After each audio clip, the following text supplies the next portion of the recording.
सुक्की दुनिया का इकलौता ऐसा लड़का था जिसे लोग गर्मी में कांपने वाला हीरो कहते थे। गांव के बाकी लोग दिसंबर में धूप सेकते रहते, पर सुक्की हवा लगते ही ऐसे कांपता जैसे चूल्हे पर चढ़ा पानी उबलने से पहले थरथरा रहा हो। उसकी यही आदत पूरे गांव का एंटरटेनमेंट थी। अरे सुक्की, अरे तू हवा से नहीं डरता? हाँ, हवा तुझसे डरती होगी रे। इतना कांपता है? वो भी सोचती होगी कि भाग ही चलो यहाँ से। पिताजी, बस ठंड थोड़ा मुझे ज्यादा लगती है, समझे? बाकी तो आपका लड़का एक नंबर का है। थोड़ी लगती है? तू मई में गर्म पानी से नहाता है और दिसंबर में तो वो क्या कहते हैं, वाइब्रेशन मोड पर लगा रहता है। हाँ कितनी बार कहती हूँ बादाम और सोगी खाया कर, पर मेरी तो सुननी ही नहीं है ना? गांव के लड़के भी मौके पर ताना मारने से नहीं चूकते थे। सड़क पर जहाँ दो भीड़ दिखे, समझ लो वो सब सुक्की के नाम पर हंसी बांट रहे हैं। सुक्की, यार तुझसे कौन शादी करेगा यार, ये बता। दुल्हन लेके आएगा या फिर हीटर वीटर लाना पड़ेगा है? अरे यार, पहली रात को रजाई और दुल्हन में से किसे चुनेगा ये बता दे तू बस हमें। यहाँ अरे तुम लोग ना बस हंसो, तुम्हें और क्या आता है बताओ है? अरे जब गांव में सबसे सुंदर बहू लाऊंगा ना, बिल्कुल यामी गौतम की तरह, तब पूछूंगा। सुक्की, अरे ये गौतम कोई लड़का वड़का है क्या? मतलब है उससे ब्याह करेगा क्या हमारा सुक्की है? अबे हट, अबे ससुरा बहुत सुंदर हीरोइन है वो। हाँ, देखा है फोटो कभी उसकी? वही दिन अचानक आ भी गया। खबर फैली कि सुक्की की शादी पूजा से तय हो गई है। पूरा गांव तालियां बजाते फिर रहा था जैसे कोई इंटरनेट लिया गया हो। सुक्की, दुल्हन अच्छे घर की है, बस तू अपनी ठिठुरन का तमाशा मत बनाना। अरे अम्मा, इस बार मैं मजबूत बनूंगा, देखना, बिल्कुल शेर जैसा। हाँ, तुम बिल्कुल टेंशन मत लो।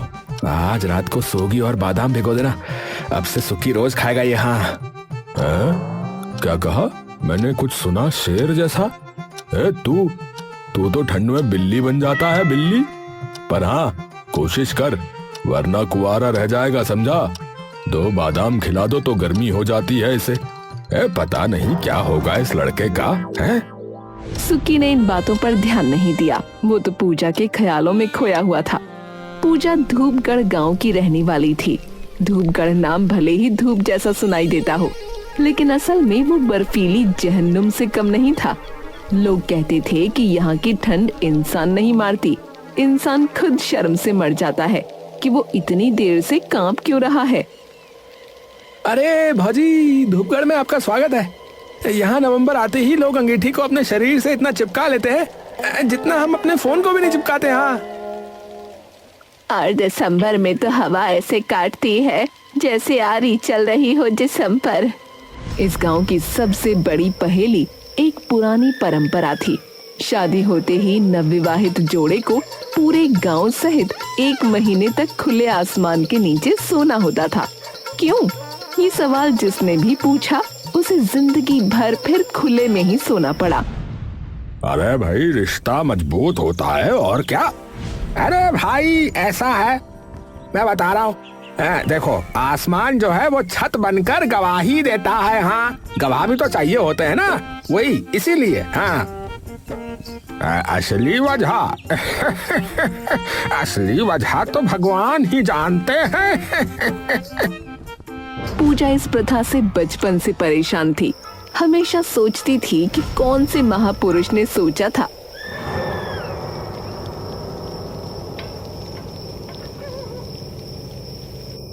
सुक्की को पता नहीं, अगर उसे ये सब सहना पड़ा तो क्या करेगा वो? फिर भी पूजा कुछ नहीं कह पाती। घर वालों के लिए ये परंपरा गर्व की बात थी। पूजा के पिता हरि बाबू तो कहते थे, हमारे यहाँ ठंड लगती नहीं, हम ठंड को लगते हैं। शादी का दिन आया।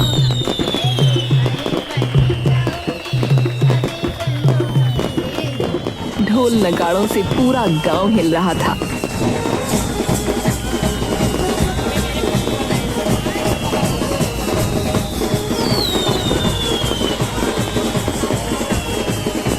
बारात ऐसे नाच रही थी जैसे दुनिया की सारी समस्याएं हल हो चुकी हों। अरे देखो भैया, अरे हमारा दामाद आ गया। अरे वाह रे हीरो है। दामाद जी थोड़े ज्यादा पतले नहीं है क्या है? ए पूजा, मुझे तो यकीन ही नहीं हो रहा कि आज तेरी शादी है। सुक्की की एंट्री पर सबकी आंखों में चमक थी। पूजा ने उसे हल्की मुस्कान दी, लेकिन उसकी नजरें बार बार परिवार की तरफ जा रही थीं, जैसे दिल में कोई डर अटका हो। दिसंबर में शादी हो रही थी तो सुक्की का कंपकपाना तो लाजमी था, लेकिन उसने कंट्रोल किया हुआ था। तुम नर्वस हो? थोड़ा सा, बस शादी की वजह से। हे भगवान, दिन में इतनी ठंड है, रात में 2 कंबल लेकर सोते होंगे यहाँ पर सब है।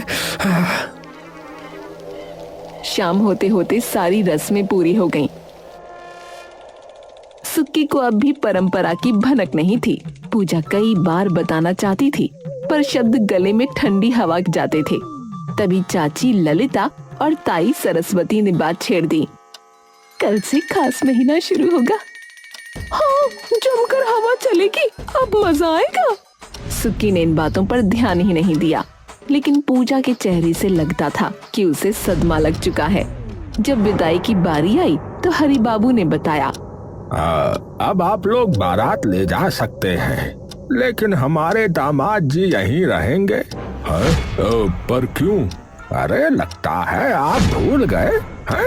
मैंने आपको बताया तो था कि हमारे यहाँ परंपरा है कि जब किसी लड़की की शादी होती है, मतलब उसका ब्याह होता है, तो उसका पति 1 महीना हमारे ही गांव में रुकता है, फिर विदाई होती है। अच्छा, हाँ, बताया तो था। अरे मुझे तो कोई बताता कि ऐसी कोई रस्म है? मैं अपने गांव का पहला दूल्हा बनूंगा जिसे ससुराल में ही 1 महीने के लिए रख लिया गया हो। हाँ बेटा जी, सब बातें आपके पिताजी से पहले ही तय हो चुकी हैं।